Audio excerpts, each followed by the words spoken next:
The wheat flowers came, marking autumn's track, the blossoms that almost brought the spring back. But winter's white death wrap was drawn over, smothering the earth's last warm sweet odor.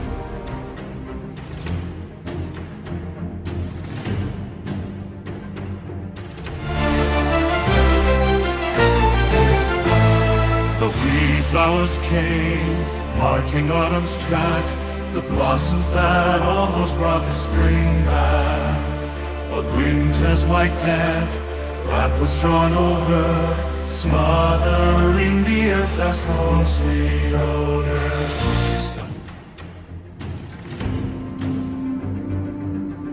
Such then comes the end of summer's dreams, the blanching of the grassy banks of streams.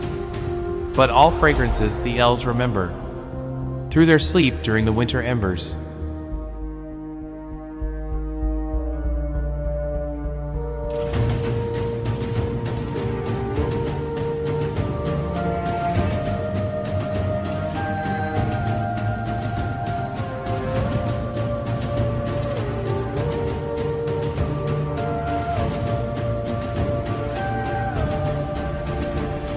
Such then comes the end of summer's dreams, the blanching of the grassy banks of streams.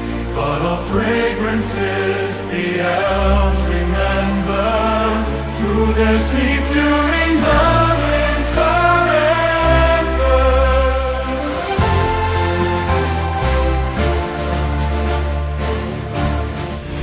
Youth and beauty made aged winter mourn.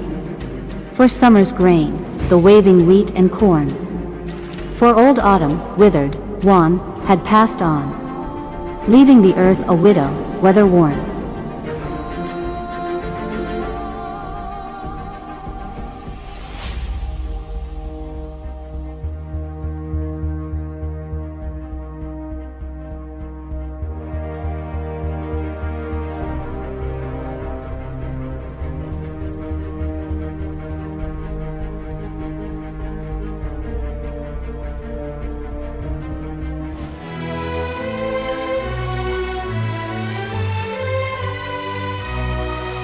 And beauty made again winter mourn for summer's grain, the waving wheat and corn for old autumn, withered one had passed on, leaving the earth a widow weather-worn. The blossoms fall, showers of fragrant beauty, as leaves fade while the bulbs store up energy.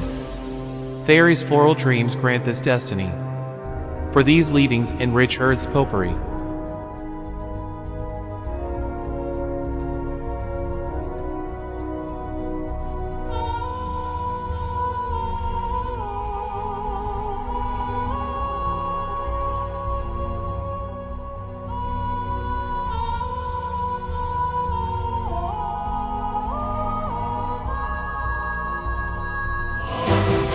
The blossoms fall, of fragrant beauty, as leaves fade while the buds store up energy.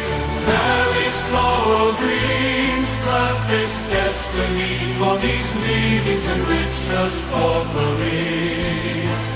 Fairies' floral dreams grant this destiny, for these leavings enrich us potpourri.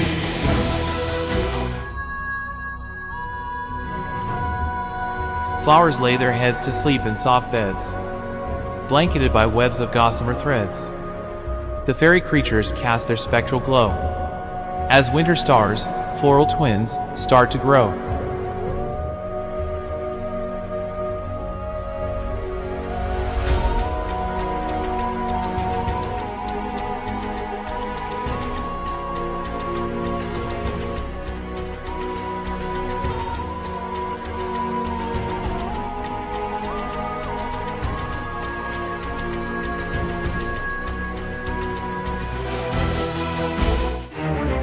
Flowers lay their heads to sleep in soft beds, Blanketed by webs of gossamer threads, the fairy creatures cast their spectral glow as winter stars, floral twins, start to grow. Later, when surely all the world is dead, a fairy stands atop old winter's grave, and says, "'Tis not dead, and by magic bred, makes snowdrops flower in the tomb's heat wave." Later, when surely all the world is dead, a fairy stands atop old winter's grave and says, "'Tis not dead, and by magic bred, makes snowdrops flower in the tomb's heat wave."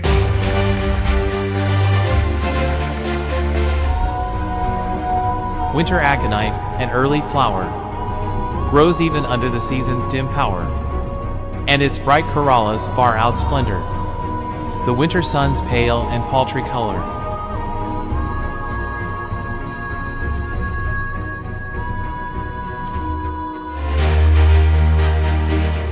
Winter aconite, and the early flower grows even under the season's dim power, and its bright corollas far out splendor the winter sun's pale and paltry color. Nymphs slide from their cocoons, their pinions, yet wrapped in wet, then breathe the earthy air that calls them forth into life's dominion, to fly and flutter in flux here and there.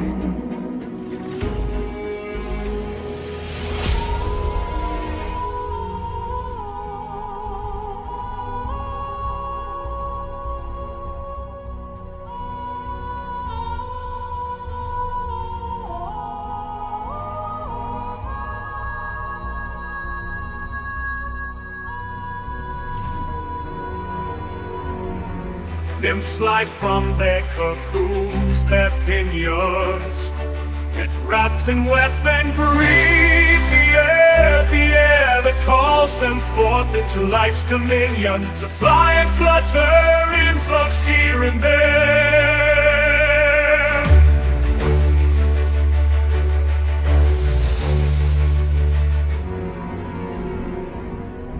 Flowers spring from the footfalls of a lass. Foliage withers where evil spirits pass. But where unknown colors shine, fairies mass, and drink the twilight dew off of the grass.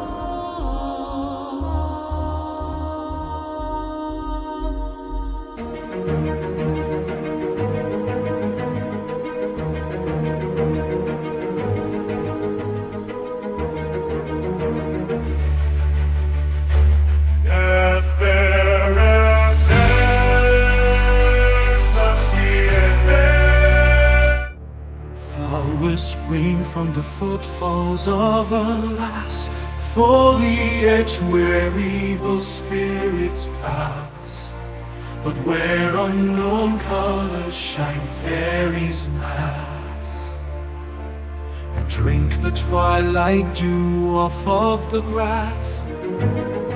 In the realm where the ordinary and extraordinary intertwine, where the mundane meets the magical, exists the enchanting universe of flora and fairies. This is a journey through a tunnel, a narrow passage that leads back to the fabled Eden's Garden. It's a voyage of liberation, a return to the cradle of nature to restore the proverbial Adam's apple to its rightful place. In this mystical land, sprites shadowed the footprints of the first woman, Adam's Eve. They sowed seeds far and wide, nurturing the earth with a pixie's magical touch. Naiads, the water nymphs, joined this botanical ballet, spreading seeds that would bloom into perpetual flowering carnations and concoct sparkling buttercup potions. The elves, the industrious creatures of this fairyland, cultivated a variety of plants. From basil to germander, from meadow saffron to primroses, each plant received the tender touch of the fays, the fairy kisses that sparked their growth. The elves also spun cotton, deftly using a bee's stinger as a spindle. Their creations surpassed even the most intricate spider's web, a testament to their skill and finesse. However, the arrival of autumn marked a poignant shift. The vibrant weed flowers, a harbinger of the season's change, tried to revive the essence of spring. But the inevitable winter arrived, wrapping the earth in its cold embrace, taking away the last remnants of the warm, sweet odor. Summer's dreams faded, replaced by the stark reality of winter. Yet the elves held on to the memories of the fragrant past, cherishing them through their winter slumber. The earth, now a widow, mourned the loss of summer's grain and the passing of autumn. The fading leaves and falling blossoms were a reminder of the cyclical nature of life. Yet, these remnants weren't merely leavings. They enriched the earth's potpourri, a testament to the fairies' floral dreams. As the flowers retreated into their soft beds, the fairy creatures cast their spectral glow. Winter stars, the floral twins, began to twinkle, illuminating the stark landscape. Even in the depth of winter, when life seemed extinct, a fairy would stand atop old winter's grave. With a mere utterance, "'Tis not dead," the fairy invoked magic. As if in defiance of the harsh season, snowdrops flowered, their blooms a spectacle against the chilling tomb. The winter aconite, another early bloomer, emerged under the season's dim power, outshining even the winter sun with its bright corollas.